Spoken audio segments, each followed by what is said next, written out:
Okay. అంటే first politician నుంచి life చూసుకుంటే దేని మీద కన్సిస్టెంట్‌గా ఒక సంవత్సరం ఉన్నాను అని ఏమన్నా ఉందా? ఎందుకు లేదు హ్మ్.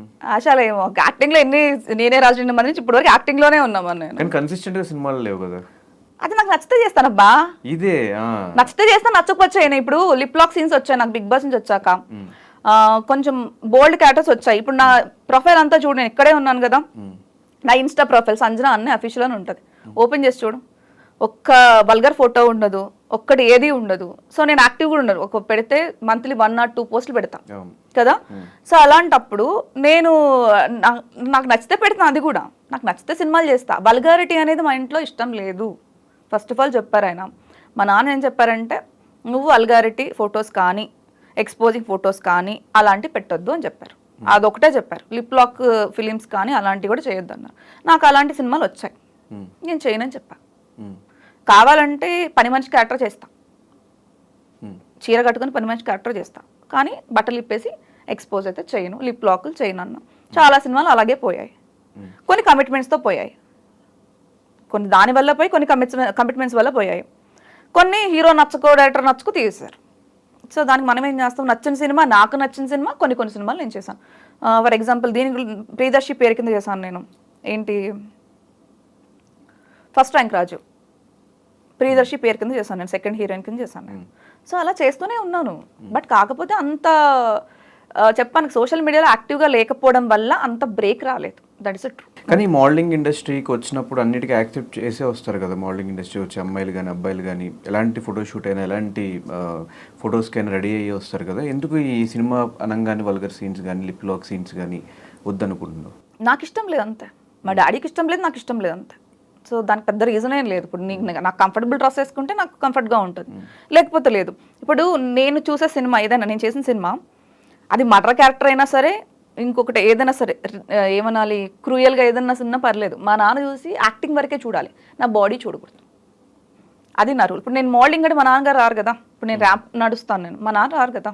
సో నేను అది చెప్తున్నా. ఇప్పుడు నేను సినిమా మా ఇంట్లో పెట్టుకొని చూసుకో, అది లైఫ్ మొత్తం ఉంటుంది నాకు.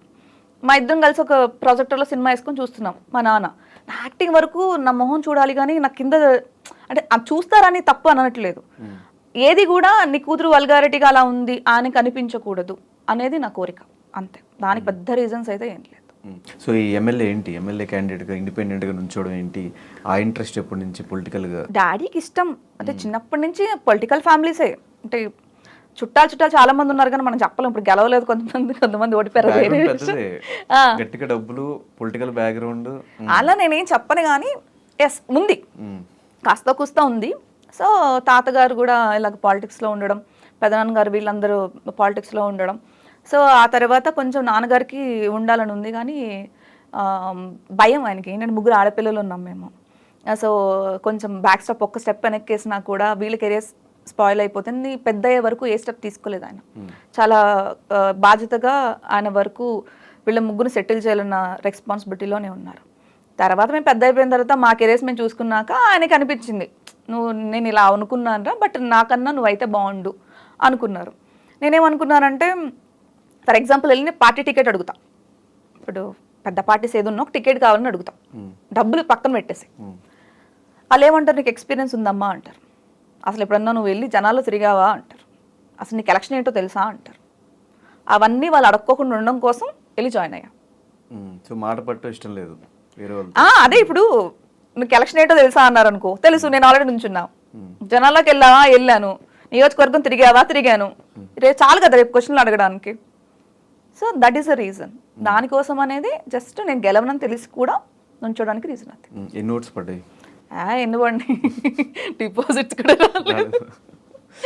దాన్ని కూడా ఎందుకు తర్వాత కంటిన్యూ చేయలేదు? నెక్స్ట్ ఎలక్షన్స్ ఈ ఎలక్షన్స్ కూడా నుంచుందాం అనుకున్నాను. బట్ నాకు నిజంగా చెప్తున్నా కదా, నాకు లిటరల్లీ తినడానికి కూడా టైం లేదు. ఇంకా నేను జనాల్లోకి వెళ్ళేసి తిరగడానికి నాకు నిజంగా టైం దొరకలేదు. ఇప్పుడు నేను జనాల్లో తిరుక్కోకుండా వెళ్ళి ఓన్లీ ఎలక్షన్ టైంకి వెళ్ళాను అనుకో, ఇప్పుడు దాకా ఏం చేసావమ్మా అంటారు, అవునా కాదా? సో నేను సినిమా మీద ఫోకస్డ్ ఉన్నా. సో నాకు అదే టైంకి రెండు క్లాష్ అయిపోయినాయి అనమాట. దట్టు వార్ అండ్ వార్గా ఉన్నాయి రెండు. ఇప్పుడు నేను ఇల్లు మధురయ్యలు పెడితే సో మా ఇంట్లో ఓట్లు తప్ప ఏ ఓట్లు పడవు. సో దానికోసం అనేసి ఈసారికి కొంచెం గ్యాప్ తీసుకుందాం, నెక్స్ట్ టైం మళ్ళీ ట్రై చేద్దామని ఆగా. ఈ మోడలింగ్ అదంతా అసలు జర్నీ ఎప్పుడు స్టార్ట్ అయింది? 2014 12 నుంచి యాంకర్ నేను. ఇంటర్మీడియట్ అవ్వగానే యాంకర్ నేను. ఫస్ట్ లోకల్ టీవీ అశ్వత్థగా ఛానల్లో జాయిన్ అయ్యా విజయవాడ. తర్వాత TV7 హెల్త్ కామ్సెట్, అలాగా ఛానల్స్ అన్నీ వర్కౌట్ చేసుకుంటూ వచ్చాను. తర్వాత 2014కి ఇచ్చేసాను, ఇంకా ఎక్కడ జాయిన్ అవ్వలేదు. లాస్ట్ వేరే ఛానల్లో, పెద్ద ఛానల్లో ఒక 1 వీక్ చేసి మానేసా, నాకు అక్కడ సెట్ అవ్వలేదు. తర్వాత మిస్ హైదరాబాద్ మళ్ళీ వెళ్ళాను, ఓడిపోయాను.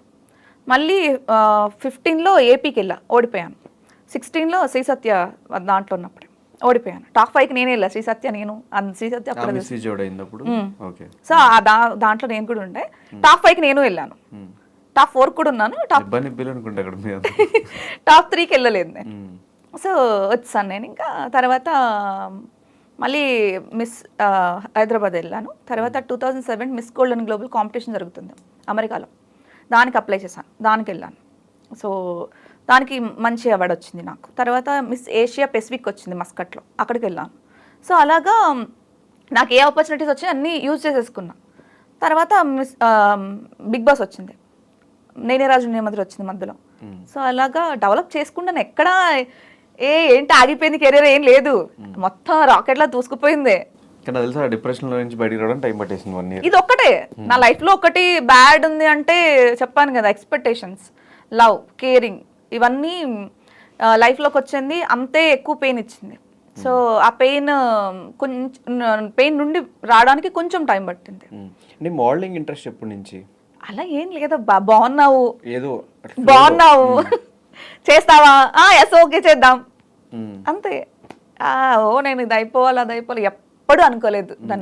అన్ని చోట్ల అప్లై చేసి అన్ని చోట్ల కాంపిటీషన్ లో పార్టిసిపేట్ చేసి వచ్చినాయి అంతే, వచ్చినాయి తీసుకున్నా, రాంది అసలు వెళ్ళలేదు మనం అంతే. ఇంట్లో వాళ్ళు యాక్సెప్ట్ ఎలా చేశారు? ఫస్ట్ లో కొట్టారు కూడా, యాంకర్ అప్పుడు స్టార్ తీసింది మా అమ్మ చీపురు కట్ట పెట్టి. తర్వాత ఇది మారదులే, ఇది ఎంత చెప్పినా వినదు, సో దీన్నే కొంచెం కాపాడుకుందాం అన్న కాన్సెప్ట్లో చేశారు. నేను అదే చెప్తున్నా, నువ్వు ఇందాక అదే అన్నావు, నాకు 2015లోనే హుక్కా పార్లర్ ఉంది ఇక్కడ. అది చాలా మందికి తెలిసి ఉండొచ్చు, చాలా మందికి తెలుసు ఇండస్ట్రీ వాళ్ళు. లేదు, అప్పుడు 2016 బ్యాన్ అయిపోతే తీసేసాను నేను. బట్ అప్పటి వరకు నా హుక్కా పార్లర్ ఉంది. సో అదన్నీ మా నాన్న ఇన్వెస్ట్మెంటే, మా నాన్నగారు ఇచ్చిందే.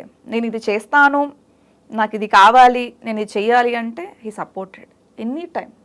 చేస్తారు, నాకు ఇప్పటికే చేస్తారు. నాకు పెద్ద ఆశలు ఏం లేవబ్బా, ఏమీ ఆశలు లేవు.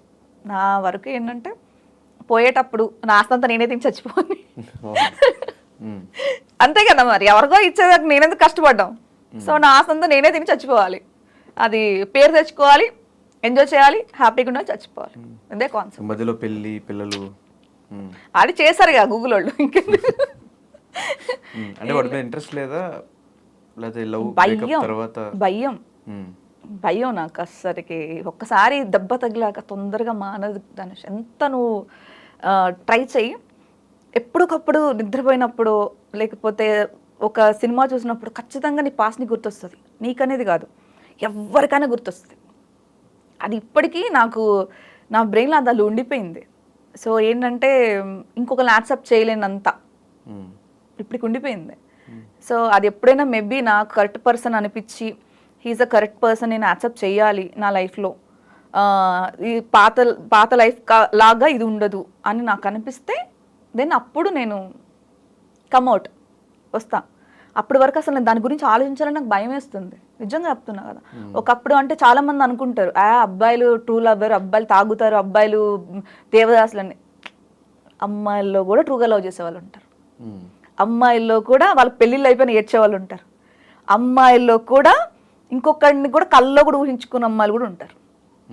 ఓన్లీ అది అబ్బాయిలే కాదు, అమ్మాయిలో చాలా మంది ఉంటారు. అది దానిలో మన ఒక్కళ్ళం. కానీ పెళ్లి చేసుకోవాలంటే ఇంట్లో వాళ్ళు ఫోర్స్ చేస్తూనే ఉంటారు, చేస్తూనే ఉంటారు. రోజుకు 10 అమెరికా సంబంధాలు వస్తాయి, ఇవి వస్తాయి అవి వస్తాయి, కానీ బలవంతంగా వద్దు, నీకు ఇష్టమైనప్పుడు చేసుకోమన్నారు, చూస్తున్నారు, వాళ్ళు చూస్తూ ఉంటారు, మనం ఏదో ఒక రీజన్ చెప్పి క్విట్ చేస్తాం.